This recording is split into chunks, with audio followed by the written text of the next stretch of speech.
conferencia del año 2008 ante la Hudson Union Society, William Friedkin declaró que los Oscars eran el mayor esquema de promoción que alguna industria haya ideado para sí mismo. Para ese momento, Friedkin había dejado de estar bajo los reflectores del show business. La industria lo había bajado del pedestal de director clase A, luego de ganar la estatuilla dorada a mejor dirección por Contacto en Francia en 1972 y estar nominado por El Exorcista un par de años después.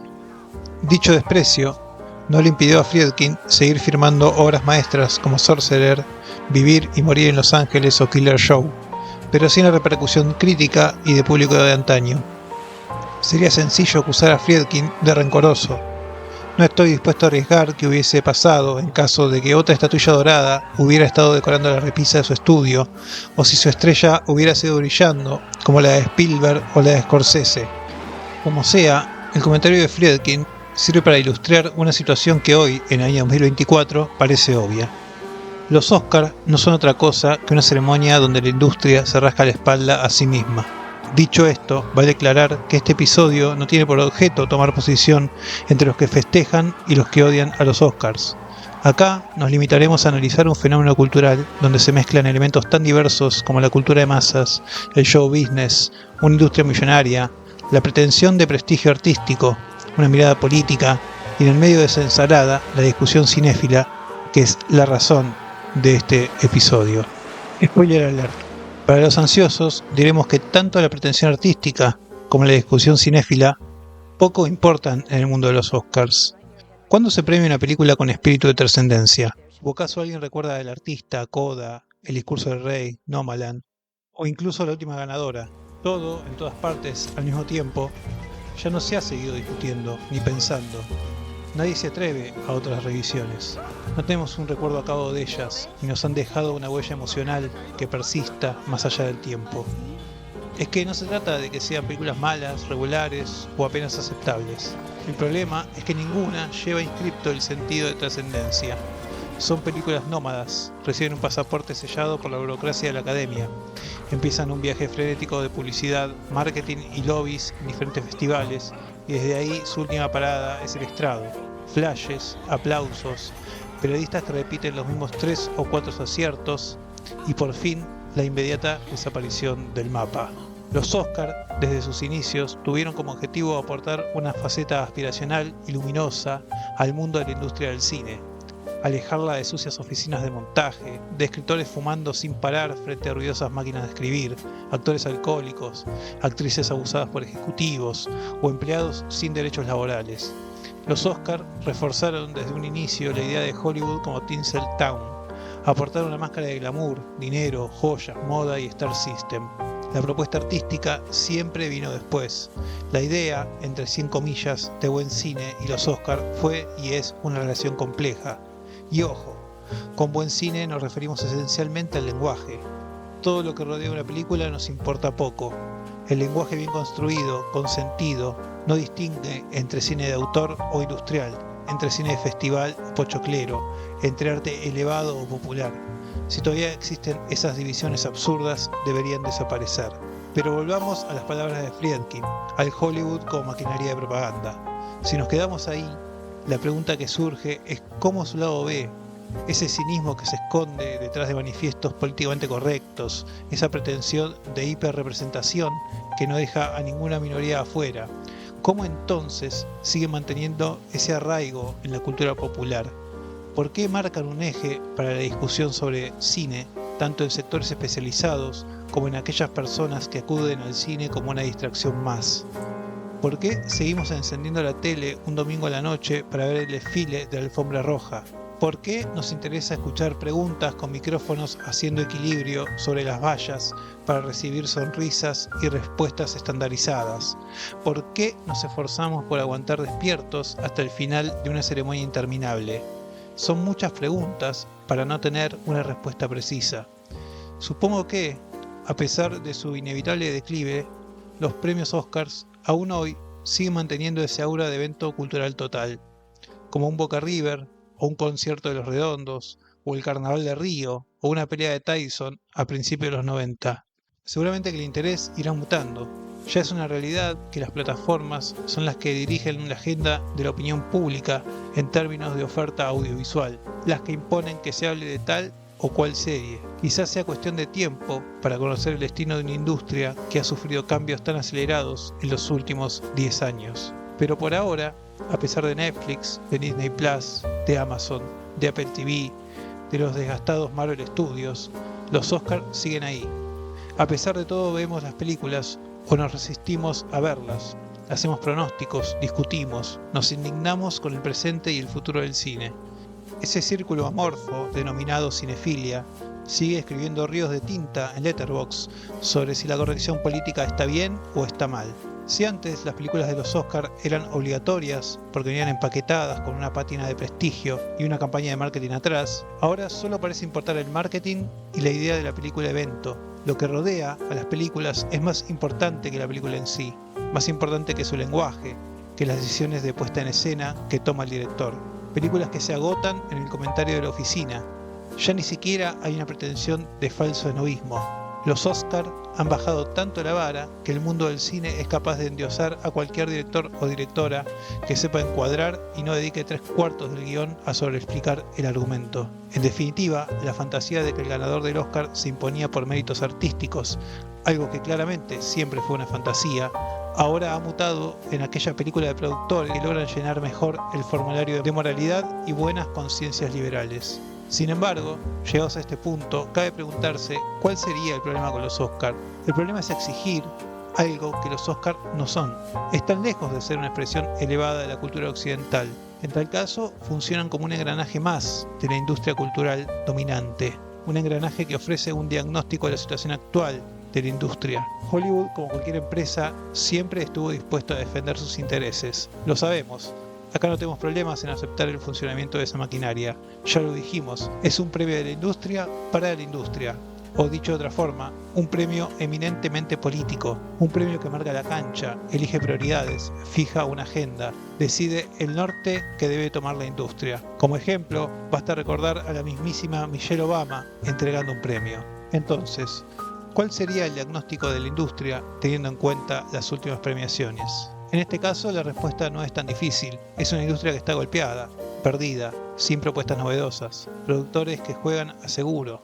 No hay riesgos, hay pocas respuestas a la amenaza del streaming. Todo responde a un mismo patrón. ¿Acaso el año 2019 fue la última esperanza del cine? La última vez que coincidieron propuestas como Érase una vez en Hollywood, Parasite, El Irlandés o Ford vs Ferrari. De hecho, el premio entregado a Parasite reafirma que las propuestas más interesantes hay que buscarlas fuera de Hollywood. En ese sentido, la industria coreana sirve como un ejemplo perfecto, como un espejo de lo que Hollywood supo ser y ya no es. También, en cada premiación se cuela la cuestión política. Si predomina una agenda woke o no, si hay nominaciones que responden a reparar una deuda histórica con las directoras mujeres injustamente invisibilizadas durante años. Y sí, hay una agenda detrás, pero la agenda puede cambiar. Quizás el malestar se genera por la insistencia sobre lo obvio, la subestimación del público, la zona de confort, el miedo a moverse un par de centímetros sobre territorios grises, ambiguos. Pero sabemos que la ambigüedad, las diferentes capas de sentido en el contexto actual, no generan ganancias monstruosas. Mejor es moverse bajo el paraguas protector de la corrección política. Detrás de todo hay un efecto placebo y tranquilizador para las buenas conciencias liberales que proponen mensajes bien intencionados y apenas le hacen cosquillas a una maquinaria que solo tiene la plata como horizonte. Y es que siempre hubo productores codiciosos. Basta recordar a los fundadores de los estudios, los Zanuck, los Meyer, los Warner. Gente que aparte de fumar habanos y explotar empleados, tenían un horizonte, una visión artística. Los productores contemporáneos son ejecutivos grises, preocupados en campañas de marketing, sin orientación artística, criados para gestionar una plantilla de Excel, productores que han separado para siempre el camino del arte del camino del dinero. Mientras tanto, se seguirán repitiendo injusticias. Hitchcock, Cary Grant, Agnès Varda, y recompensas a aquellos directores y directoras que saben cómo no chocar el barco. La ceremonia del 2024 es el ejemplo perfecto de lo dicho anteriormente. 10 películas que resumen a la perfección el momento de la industria.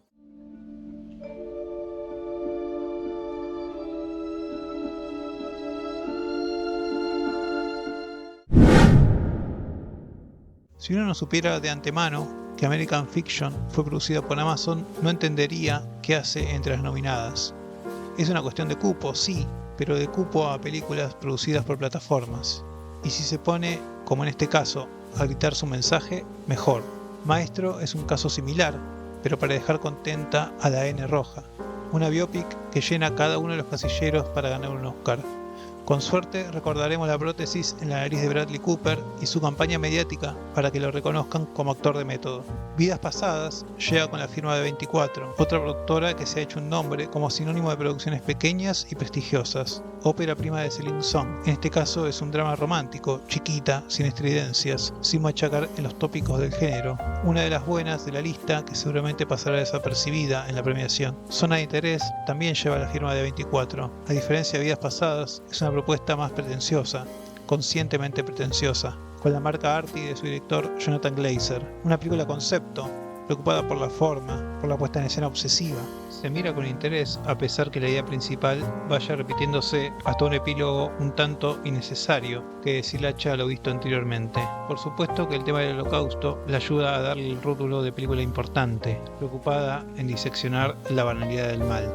Anatomía de una caída demuestra la cada vez más creciente necesidad de la academia en buscar opciones europeas. Como dijimos, las propuestas más interesantes llegan del otro lado del charco. ¿Acaso esta sea de la lista la película feminista que menos subestima al público, que al menos abre el juego, plantea preguntas? No será él de Paul Verhoeven, pero es un thriller judicial interesante y maduro. La única pregunta que queda flotando en el aire es por qué siempre el aspiracional de emancipación prefiere a mujeres ricas que viven en chalet en medio de los Alpes franceses y con pretensiones artísticas pequeño burguesas.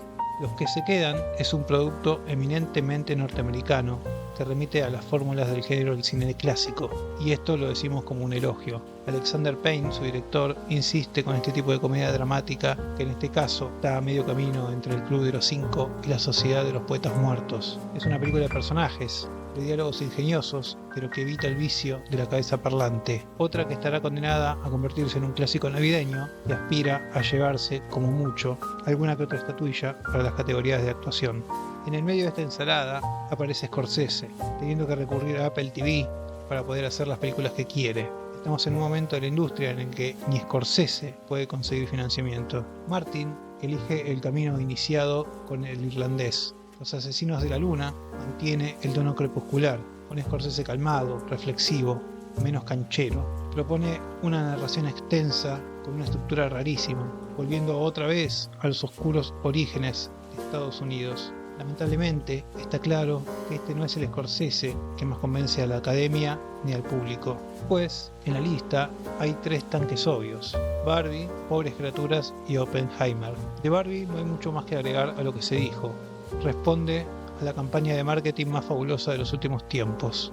Fuera de eso, estrictamente como producto audiovisual, es una caja de cartón con un lindo diseño y que hace un poco de ruido cuando la agitas, pero cuando la abrís hay poco más que papel picado. Personalmente no esperaba mucho más de la alianza entre Mattel y Gerwin, una directora que la industria ha ungido como la mujer indicada, capaz de dirigir los grandes tanques con discursos feministas, didácticos, predigeridos y de 2 centímetros de profundidad. Ahí están grandes directoras como Lynn Ramsey, Alice Rohrwacher, Lucrecia Martel o incluso Claire Danes en el banco de suplentes, esperando que la industria se decante por propuestas más interesantes. Pobres Criaturas es la película rara de gran presupuesto.